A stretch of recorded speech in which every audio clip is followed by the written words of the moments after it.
नमस्कार। सुनो कहानी श्रृंखला के अंतर्गत प्रस्तुत है कहानी बास, जिसकी लेखक हैं गुलजार साहब। पार्टी वाला बोला, 9 साल तक लड़ लड़ के हमने तुम लोगों के लिए ये कॉलोनी बनवा के दी, तुम लोगों को झोपड़पट्टी से निकाला, सीमेंट के पक्के घर बना के दिए हैं, और अब तुम बोलता है डिब्बे बोतल में बंद कर दिया। मेरे घर वाला हमेशा पार्टी वाले से बहस करता था। तू इसे बस्ती बोलता है, आदमियों का गोदाम लगता है, सबको पार्सल में पैक करके रख दिया है। मैं दांतों में दुपट्टा दबाए सब सुनती रहती हूँ। मेरे को क्या लेना इन लोगों की पॉलिटिक्स से। वो भी लगा रहता है, मेरा आदमी। अरे साला, 2 बिल्डिंग के बीच में 2 हाथ गाड़ी की जगह तो होनी चाहिए। इधर से जाता आदमी उधर से आते आदमी से टकरा जाता है। क्या बात करता है मैथ्यू, पुलिस का 2 जीप गुजर सकता है, तू नाप के देख ले।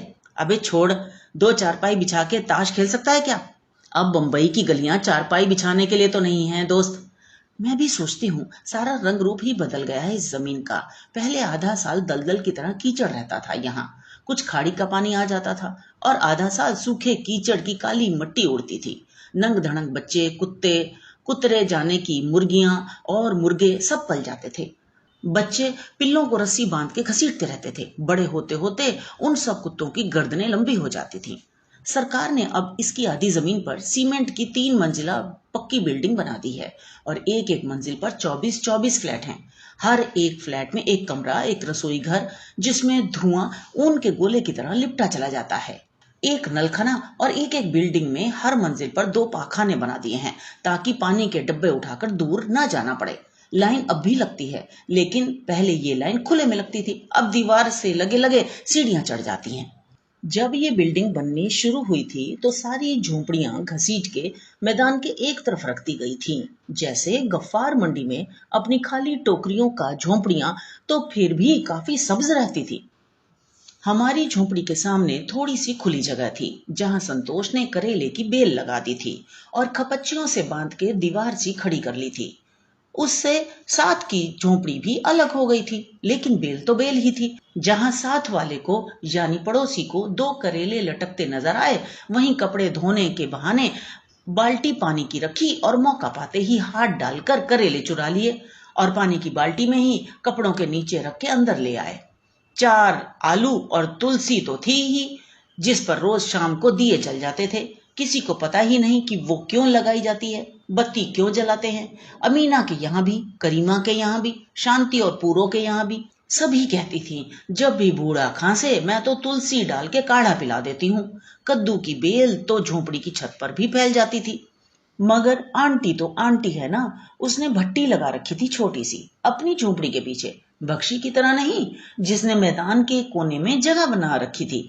15-20 रोज में एक ही बार भट्टी चढ़ाता था।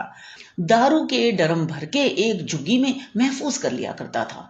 जिस रोज उसकी भट्टी लगनी होती थी, उस रोज सुबह ही से कुछ हवलदार उसके घर की तरफ घूमते नजर आने लगते थे। उसकी 2 झोपड़ियां और भी थीं। इज्जतदार लोग अंदर बैठ के पीते थे, और मामूली इज्जत वाले, जो ना उतरती थी ना चढ़ती थी, वो बाहर बैठकर ठर्रा पीते थे और सामने प्लेट में रखा नमक चाटते रहते थे। लेकिन आंटी तो आंटी थी, वो बड़ी नफासत से दारू बनाती थी। सड़े गले फल भी डालती थी, और नौसादर तो बहुत ही कम। उसकी दारू में रंग भी होता था, लेकिन बोतल में भर के बेचती थी। उधर बैठ के कोई नहीं पीता था, और जो कोई खाली बोतल साथ ले आए, 1 रुपया बोतल का कम कर देती थी। उसके अपने बंधे हुए ग्राहक थे, वही आते थे, और 10 बजे के बाद कोई नहीं। फिर वो खुद पी के धुत हो जाती थी और बड़े का गोश्त खा के सो जाती थी। कोई जगा दे तो ऐसी झंकारती गालियां पड़ती थी कि सारी बस्ती में रस्ट पक जाता था।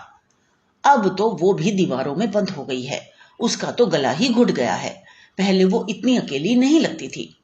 जानी भी कहता है, अब होटल की नौकरी चलती नहीं। उसकी मुर्गियां कुछ बिक गईं, कुछ खा गए, कुछ मर गईं।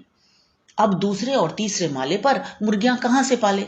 गफ्फार ने भी इस साल बकरा नहीं लिया, कुर्बानी में अपनी बकरी काट डाली। कहता है, पहले खोल देते थे तो कचरा पट्टी में अपना चारा ढूंढ लेती थी। मेरा घरवाला भी पहले कुछ दोस्तों यारों को साथ ले आता था। झोंपड़ी के बाहर चारपाई डाल के सब पीते थे, हुल्लड़ करते थे, और जो लुढ़क जाता था रात वहीं पड़ जाता, सुबह ड्यूटी से पहले उठ के चला जाता। अब उसने भी दोस्तों को लाना छोड़ दिया। एक ही कमरे में सारे मर्द और औरतें क्या करें। तब बच्चे फर्श पर पड़ रहते थे, मर्द बाहर सो जाते थे, औरतें रात को पानी भर के अपने अपने मिमियाते बच्चों को छाती से लिपटा के सो जाती थीं। अब क्या करें, बड़े बच्चे आंखें फाड़े सब देखते रहते हैं। मैं तो कई बार अपने मर्द से कह चुकी हूं, ये भी साली कोई जिंदगी है। दड़बों में बंद कर दिया है सरकार ने। पता है क्यों? ताकि गरीबी की बास बाहर ना जाए। चल मकान बेच के कहीं और चलते हैं, किसी और झोपड़पट्टी में जगह मिल जाएगी। तो ये तो थी कहानी। मुझे आशा है आपको पसंद आई होगी। तो हमारे साथ जुड़े रहिए। मिलते हैं अगली कहानी में। धन्यवाद।